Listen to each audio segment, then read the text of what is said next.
So, very good morning to everyone. My name is Lucie Mičínová and I work at the Ministry of Education, Youth and Sports in Czechia, in Prague.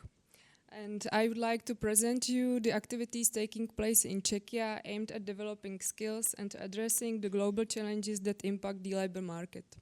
I hope you can hear me well. Yes, thank you. Czechia has a strong employment rate with 82% of adults. I'm sorry. Sorry, it's not working. Oh no. Sorry. So I should point it. I don't know if no, it doesn't need to really. Usually it should be working. Give this another try. See if it works. Yeah, great, thank you. So Czechia has a strong employment rate with 82% of adult unemployed in 2023, surpassing the EU average. However, Czechia faces significant pressure from global megatrends like digitalization and the green transition. Despite having the lowest unemployment rate in the EU at 2.5%, there are critical labor shortages, especially in the sectors like information and communications technology. This highlights the urgent need for targeted skills development through upskilling and reskilling. There is a lack of lifelong learning culture in Czechia, with most adult learning occurring informally within firms. Formal and non-formal education and training are often undervalued by both learners and employers. Vulnerable groups such as the unemployed, older individuals and those with lower educational attainment are underrepresented in adult learning programs. The tertiary education attainment rate is also low at 27% compared to the OECD average of 40%.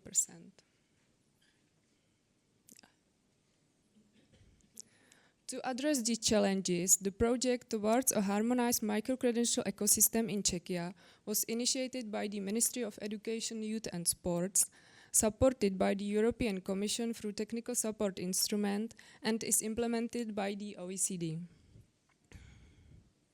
The project's goal is to create a harmonized national approach to micro-credentials across the education and training sectors, including higher education, vocational education and training, and lifelong learning. The project began with a public launch event in Prague to raise awareness and engage key national stakeholders. The next step involved conducting desk research and interviews with national stakeholders to analyze the current state of education and training landscape. To gain international insights, the OECD will analyze relevant micro-credential initiatives in foreign countries and will organize an online peer exchange event with international experts. Subsequently, the OECD will hold consultations with stakeholders in various regions of Czechia.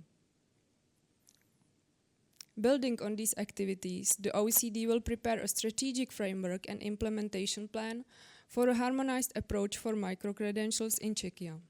The final proposal will be presented at a concluding conference aiming to increase adult participation in education and training and reduce labor shortages and skill mismatches in Czechia.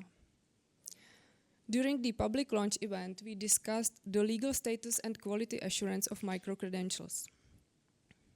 The added value of a legal status is very similar to a bachelor's or master's degree. Why do we have a legal status for them and not for micro-credentials? We need to be sure that micro-credentials have the same level of quality. Only then can they be recognized across Europe. We also feel that without a quality assurance, the system will not work and will not be attractive to the public.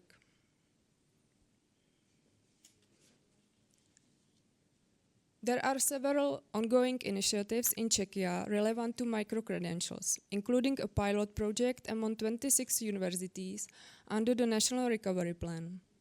Charles University, which is the oldest university in Czechia, led a project to develop micro-credentials for the higher education sector. This project involved cooperation with all public universities in Czechia. The project aimed to provide more flexible, targeted learning opportunities through smaller modular courses that can be completed independently from traditional degree programs. These micro-credentials are linked to the European Credit Transfer and Accumulation System, making them internationally recognized and transferable. Micro-credentials are delivered digitally, and participants receive certificates that can be easily shared and verified online. This aligns with European initiatives to standardize micro-credentials across the continent. Micro-credentials are designed by university faculties or units and undergo internal reviews by the university's Lifelong Learning Center, the Department of Quality of Education and Accreditation, and an internal evaluation board.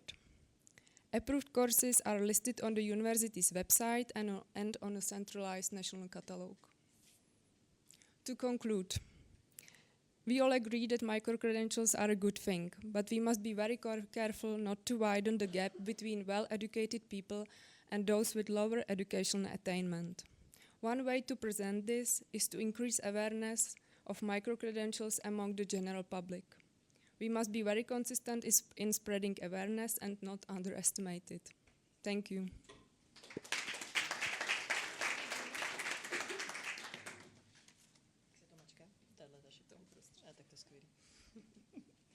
So, hello everyone. I'm really pleased of being here. My name is Irena Kottová and I'm from the Czech Republic, from Prague, as well as my dear colleague Lucie. I work at the Ministry of Education, Youth and Sport, but a different department. My department's work or job or what we do is connected with that and adult education, further education, lifelong learning. No, that's the problem. As Lucie has said not a second ago, we've got very low rate of unemployment, the lowest from the whole Europe. And 75% of our graduated from high schools, they come from that and technical schools. So they really do not need upskilling or reskilling for their whole life. So that's the point why we do not have enough attendees of lifelong learnings, of upskilling and reskilling courses. So they are just perfect. But they are, yes, why not? And now I want to bring more light into the situation of adult education in the Czech Republic. So what can inspire the newly developing micro-credential ecosystem in Czechia? A comprehensive system already exists in Czech Republic, and it is called in Czech NSK, Národní soustava kvalifikací. It could be freely translated as a national qualification framework. But the main difference between micro-credential and between those qualifications comes from national qualification framework is micro-credential should verify a result of education, of learning. On the contrary, qualification connected with national qualification framework verify competencies. At this point, I should go to the exam. It is obligatory to go through a written exam and oral exam, and with no preparation. It is not required to attend a preparation course or to go to school. So if I am if I am good enough to achieve national qualification certificate, I can do it. That's it. And these certificates are, again, stackable, and you can achieve a complete professional qualification which could replace the results from high school or from that school and check is it maturita certificate or vocational certificate. And you can become, for instance, a cook or a waiter or someone who maybe hairdresser, I'm not sure. It'll be displayed in a while in next slides in my presentation. So there are in this public register almost 1,500 professional qualifications, and the legal basis is done in Act number 179 from the year 2006. So it is quite old. So, but never mind, it is very well developed. In Czech, the name of this Act is it's quite complicated, so it was again freely translated as a verification and recognition of the results of further education. And next, structure and implementation of national qualification framework. It is structured to provide a clean and coherent pathway for validation skills, and that's it. Yeah, competencies and skills, not the results of education, of learning. It is not required. So it includes, and this is quite interesting, a wide range of professional qualifications, and the range connected with EQF is from 2 to 7. And at this point of view, in the Czech Republic, there is no level 5. EQF5 does not exist in the Czech Republic. You cannot achieve number 5 EQF level. If you want to have it, you have to go through professional qualifications.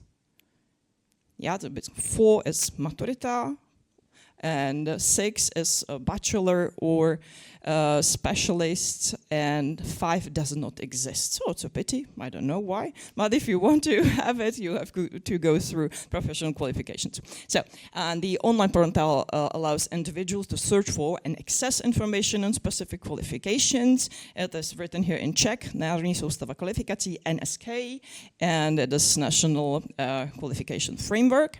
And next one is, again, connected with structure and implementation. So employers were and are and have been an important partner in the creation and development of NQS. Why it was exactly developed? For their needs, for the needs of labor market. So, and their involvement ensures that qualifications are in line with the labor of market needs, and it's a credible, reliable tool for workforce development. And qualifications are stackable, as I said. By combining them, you can obtain full professional qualifications, but it is not a simple exam. You have to achieve maybe 3 or 4 professional qualifications to be a graduated professional and to achieve or to obtain a maturity certificate or vocational certificate. That's it. Next one, current situation. The number is quite impressive. I'm very proud of it. Of certificates issued is more than 300,000 of professional qualification by March 2025. And the most frequently, it's funny, the list is really funny, the most frequently occurring qualifications are guard. Maybe it is our tradition, a Czech tradition, to keep everyone safe. And next one, babysitter. Maybe we love children. Masseur and further education lecturer, that's our professional qualification. Fitness instructor, or the last one is connected with sustainable development, electrician of photovoltaic systems. That's really useful. And those qualifications, the list is really long, almost 1,500, but not all of them are proved.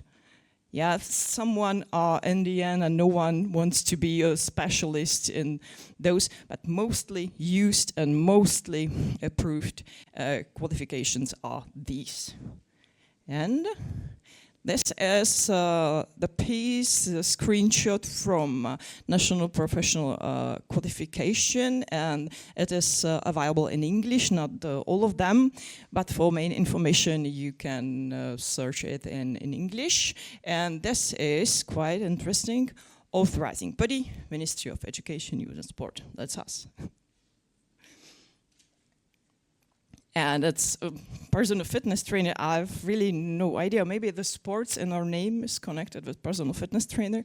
And we, from our point of view, have to be there in person in those exams and to check and to control is everything goes with the standard of professional qualifications. And those exams are quite long, 4 and more hours per one qualification. I was there, was a yoga trainer or yoga lecturer. It was extremely long, but interesting for me. I was there. Really? What's this position? This was quite funny. And thank you for your attention.